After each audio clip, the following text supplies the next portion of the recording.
Hello everyone and welcome to my YouTube channel. Today we are going to discuss about how to fix FaceTime unavailable, turn on mobile data or use Wi-Fi to set up FaceTime on your iPhone iOS 26. For example, if you want to set up FaceTime and you see this kind of error on your iPhone, so how you can fix that. For this, what you have to do, you have to simply watch this video completely. So without wasting any time, let's start the video. So first of all, what you have to do, you have to simply make sure that you are connected to a proper Wi-Fi and internet connection. And after that, what you have to do next is you have to simply go to settings, and here you have to go to general, and in general you have to scroll it down until you find the option of transfer or reset iPhone. And here you have to click on reset, and you have to reset all of your network settings. And after that, what you have to do next is you have to simply go for your Face ID, and you have to check whether your Face ID is working properly or not.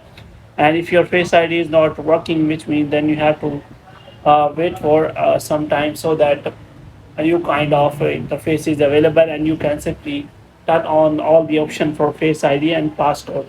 But if you want to check for FaceTime and you see this kind of error occurs while you do these settings, and you want to turn on the FaceTime and it doesn't turn on again, then after that you have to simply take the screenshot of the problem, and after that you have to send it to the Apple support and ask for the solution.